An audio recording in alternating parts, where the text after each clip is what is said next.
Hello there, Drew Hanish of Whiskey Lore, and time for another whiskey tasting. And today I'm going to introduce to you a whiskey I have been waiting for what seems like forever. Whenever I'm in an airport, there are two whiskeys that I have been eyeballing over and over. One is Laphroaig PX Cask, and the other is the Jack Daniel's Bottled in Bond.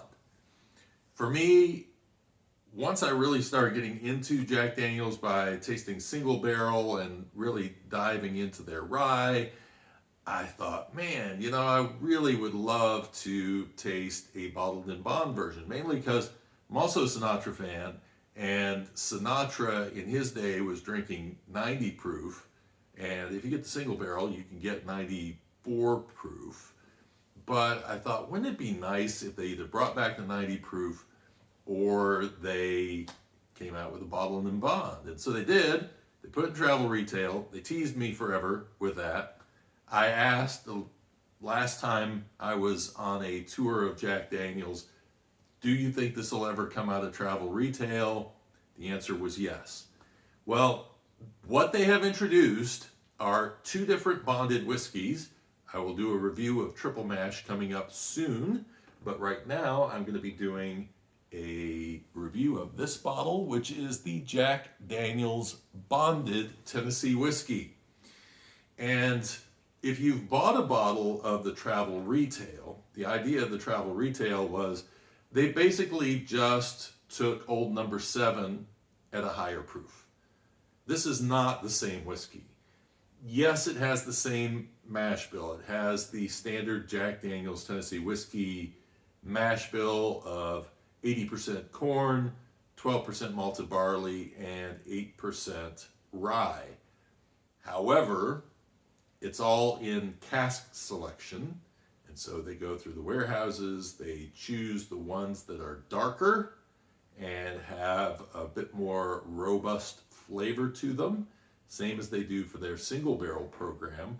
And so it comes out as a darker whiskey. If you put this up against the travel retail bottle, it is going to be a lot darker. Something else is that I don't remember what the price point was on that travel retail, but I don't think it was overly cheap. This is going to be $30 a bottle, so it's a great price point for this whiskey. It is not going to be like the Jack Daniel's 10-year that just came out, where it is impossible to find and it's a limited release. This is going to be a global release. I was invited on a press trip to Jack Daniel's. Amazing time. Chris Fletcher, master distiller, and Lexi Phillips, assistant master distiller, took us on a tour of the distillery, answered all of my 10 gazillion questions. Got to go in the yeast room where they're cultivating their yeast, and got to smell the yeast and smell that banana note coming straight out of that yeast. So we know that's where that note comes from.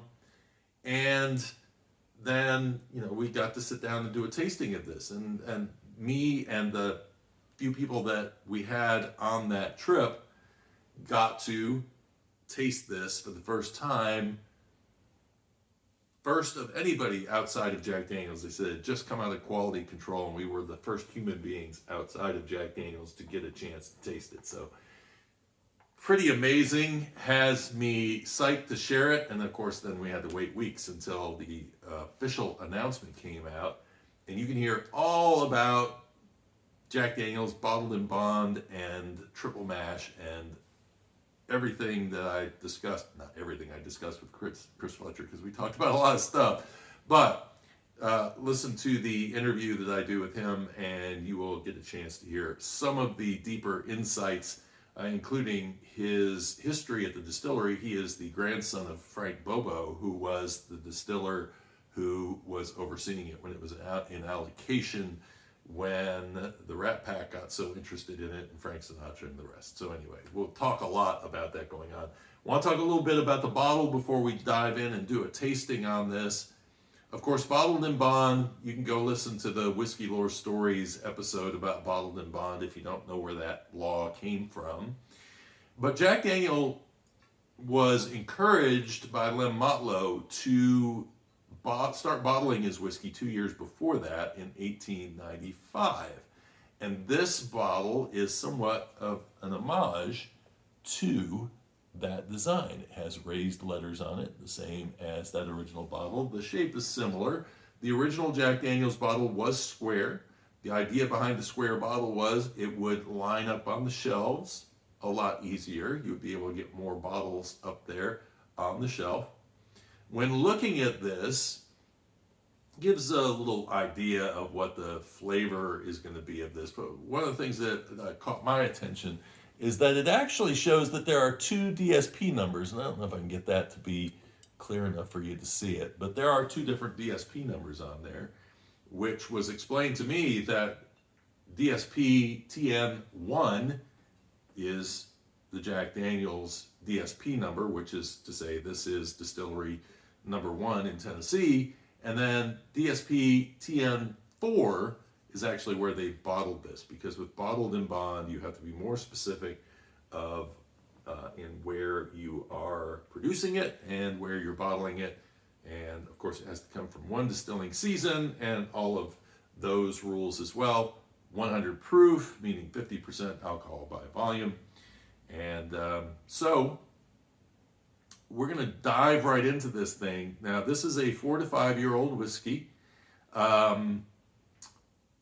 Again, it is old number 7 boosted quite a bit, and select barrels. They have 200 barrel batches that they do, so this isn't some massive amount of barrels that they are just blending in together. 200 still sounds like a lot, but when you consider that sometimes small batch whiskeys are considered small batch when there's 1,000 barrels going in, this actually could have the word small batch on it somewhere if they wanted to do that. Especially since there's no legal definition of what small batch is. And they are planning on doing some more bottled in bonds as well. And when I get into the triple mash episode, we'll talk a bit about that aspect of what's coming from Jack Daniel's. So on the nose, the first thing that always stands out on the Jack Daniel's whiskey is that banana nut bread note that I get. But this actually has just as much, amazingly, rye. Rye and oak stand out. And that this is likely why we have darker, they're probably pulling barrels from the top of the warehouse where they're getting a lot of intense changes in temperature, which are creating this darker whiskey and creating a more intense whiskey. So similar to what they're doing with single barrel. Single barrel. So there is a dusty oak component to this that I think that dustiness comes from how it marries with the rye smell. A very herbally rye smell coming off of this. Cheers.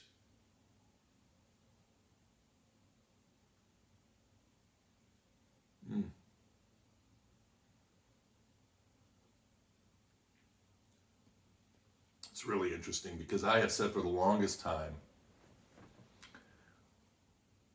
that the longer it stays in the barrel, that rye stays in the barrel, the more the rye disappears as the oak takes over. What's interesting about this whiskey is that, first of all, it's only 8% rye, but the rye is so dominant in this. And so I get that rye character, but I think because it ages in those warehouses up near the top and there's some intense temperature changes, it's like the rye doesn't dissipate, but the oak rises. And so it's almost like taking their rye whiskey and their 10-year and putting them together. It has, but they blend really nicely. It's like one complements the other. And I'm not a huge fan of oaky whiskeys, but it's that complement with the rye that just keeps me coming back to this thing and tasting it again and again. And it doesn't necessarily remind me of Old Number 7. It really has its own personality. I mean, it really, really does.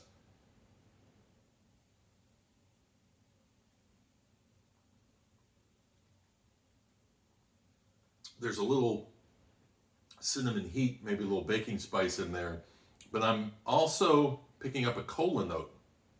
So it's that infusion of wood, almost like a cherry note, some kind of a fruit note coming in there as well. And where you might expect to have a lot of that banana nut bread in there, the rye is really dominant on this whiskey and makes for an interesting taste. It's very clean. There is a char note that comes in about halfway through towards the finish, and then that char note lingers in there. And so it kind of dries things out a little bit as you get towards the end. Not a lot, but just a bit. So this is a very spicy whiskey to me. And it just, like I say, it doesn't remind me of any other Jack Daniel's whiskey that I have had. So I think, especially at $30 a bottle, it's worth a flyer to see whether you like it or not. You know, whether this is your cup of tea or not. Now, if you're an Old Number 7 fan, you know, this is going to be different, and you're going to have to anticipate that. If you're a single barrel fan, this is going to be different. And if you're a Gentleman Jack fan, this is going to be really different. So, because there is definitely a lot more flavor punch to this than you're going to get in a Gentleman Jack. So, fascinating whiskey, and like I say, very different from any other Jack Daniel whiskey that I have had in its flavor because of that herbally rye really working together with the oak to present its own distinct style.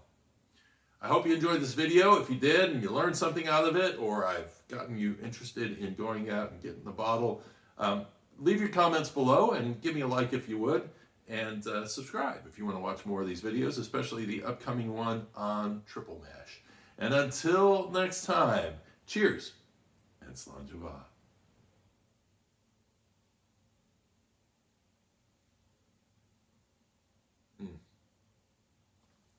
Something has me just wanting to come back to this. The whole time I was on that press trip, I just kept grabbing for this. It's like there was something compelling me to keep tasting this, to figure something out about it. I'm not sure what I was trying to figure out about it, but it just has a flavor that had me coming back and coming back. So, cheers.